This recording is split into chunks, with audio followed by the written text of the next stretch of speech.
Good morning dear students.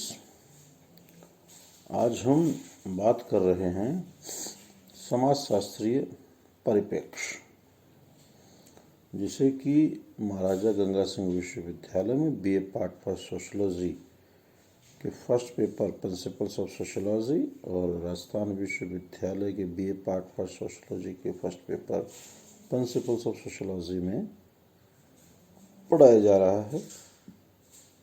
आज हम इसकी विस्तार से चर्चा करेंगे। मनुष्य के चारों ओर समय समय पर अनेक घटनाएं घटित होती हैं। इन घटनाओं से प्रभावित होकर उसने इसका अध्ययन प्रारंभ किया। परिणाम स्वरूप कई विज्ञानों का विकास किया गया, जिनके द्वारा भिन्न भिन्न प्रकार की घटनाओं का अध्ययन किया जाने लगा। साथ ही यह भी अनुभव किया गया कि विभिन्न विषयों से संबंधित विज्ञान एक ही घटना या समान घटनाओं का अध्ययन भी करते हैं। प्रश्न यह उठता है कि जब समान या एक ही घटना, तथ्य, आंकड़ों एवं सामाजिक वास्तविकताओं का अध्ययन अलग अलग विज्ञान करते हैं, तो ऐसी कौन सी विशेषताएं हैं जो विभिन्न विज्ञानों की पृथकता को बनाए रखने में योगदान देती है? इसका स्पष्ट उत्तर यह है कि प्रत्येक विज्ञान का घटनाओं एवं तथ्यों को देखने समझने का एक अपना नज़रिया होता है, एक दृष्टिकोण होता है, एक संदर्भ परिधि होती है। उसे ही उस विज्ञान का परिप्रेक्ष्य या पर्सपेक्टिव कहा जाता है। उदाहरण के रूप में अपराधी व्यवहार का अध्ययन समाजशास्त्री सामाजिक दृष्टिकोण या नज़रिए से, अर्थशास्त्री आर्थिक दृष्टिकोण से, राजनीति शास्त्री राजनीतिक दृष्टि से, तो मनोवैज्ञानिक मानसिक दृष्टिकोण से या मानसिक कारकों के संदर्भ में करने का प्रयत्न करता है।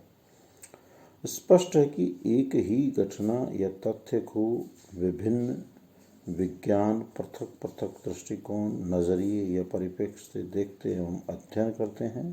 इन विज्ञानों का परिप्रेक्ष्य एवं संदर्भ परिधि अलग अलग होते हैं, जो उन्हें विशिष्टता या भिन्नता प्रदान करते हैं। समाजशास्त्रीय परिप्रेक्ष्य को विस्तार पूर्वक समझने से पहले यह आवश्यक है कि हम पहले परिप्रेक्ष्य का अर्थ समझ लें। Meaning of perspective. पर्सपेक्टिव जो अंग्रेजी भाषा का शब्द है का अर्थ है परिप्रेक्ष्य। पर्सपेक्टिव लैटिन भाषा के पर्सपेक्ट से बना है, जिसका अर्थ है सीन थ्रो, यानी ऊपर से नीचे तक देखना। अन्य शब्दों में परिप्रेक्ष्य का अर्थ एक सिरे से दूसरे सिरे तक देखना या निरीक्षण करना। सामाजिक विज्ञानों में इसका अर्थ प्रारंभ से अंत तक परीक्षण या अन्वेषण करना है। जब कोई वैज्ञानिक अपने विषय के विशिष्ट उद्देश्यों को ध्यान में रखते हुए किसी तथ्य, घटना या सामाजिक वास्तविकता का अध्ययन विशेष नज़रिए या दृष्टिकोण से करता है, तो वह उस विषय का परिप्रेक्ष्य कहलाता है। सभी विषयों का घटना के अध्ययन का अपना विशेष ढंग, तरीका या दृष्टिकोण होता है। इस ढंग, तरीका या दृष्टिकोण को परिप्रेक्ष्य के नाम से पुकारते हैं।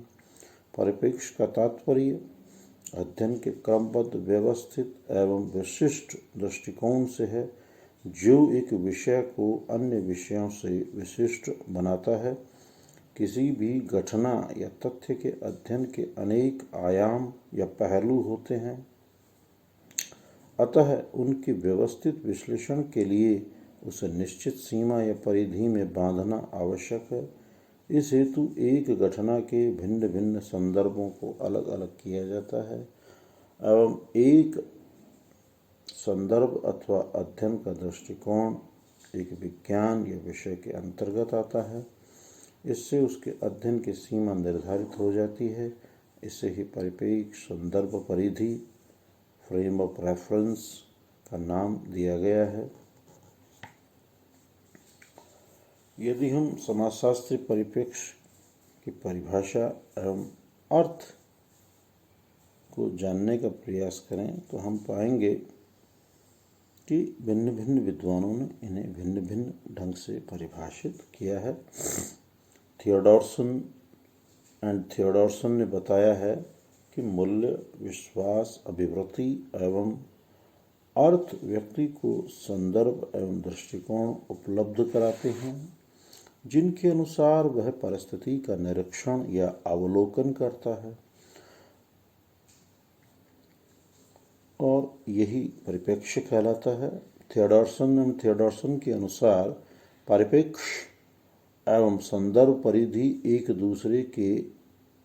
दूसरे से निकट रूप से संबंधित हैं और परिप्रेक्ष्य को ठीक से समझने के लिए संदर्भ परिधि को जान लेना भी आवश्यक है।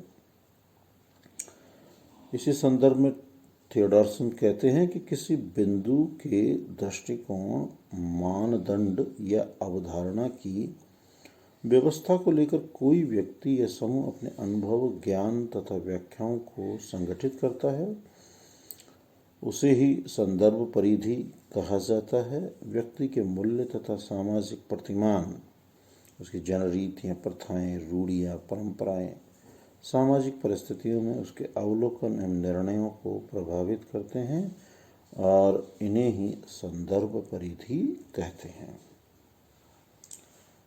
ऐसे ही परिप्रेक्ष्य को परिभाषित करते हुए लुंडबर्ग ने कहा है, हमारी स्थापित आदतों की व्यवस्था ही संदर्भ परिधि के निर्माण में योगदान देती है। आदतों की व्यवस्थाओं को स्पष्ट करते हुए लुंडबर्ग कहते हैं कि ये लोक भाषा में होती है तथा इन्हें विश्वास, सिद्धांत या जीवन दर्शन के नाम से पुकारा जाता है।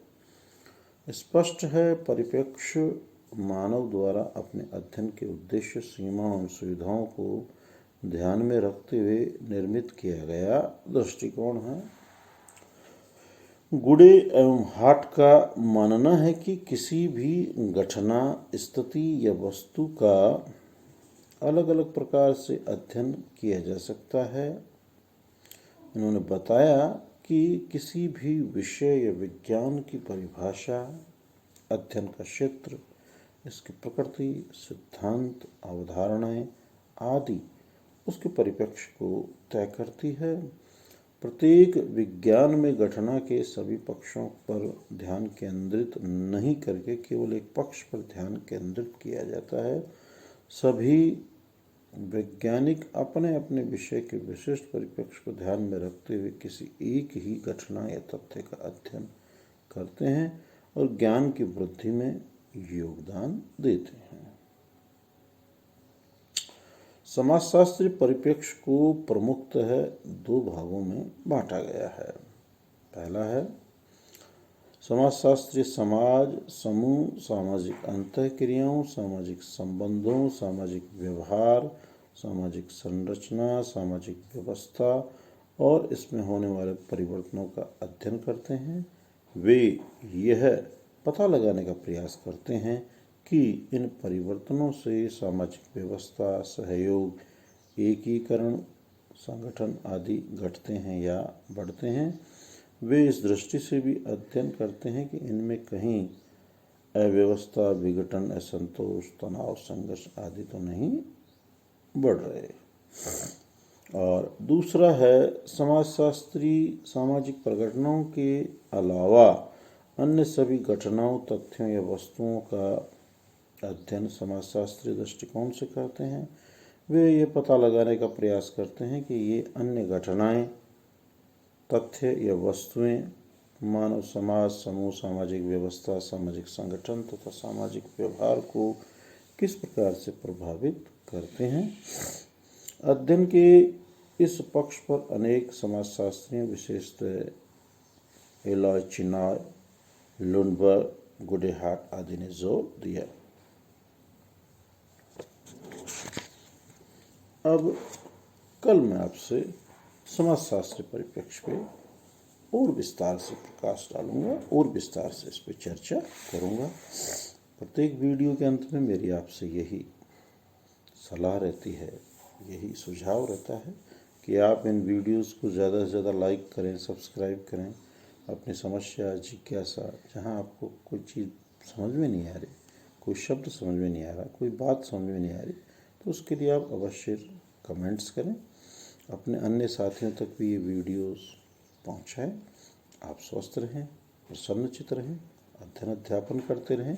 इन्हीं शुभकामनाओं के साथ सुप्रभात।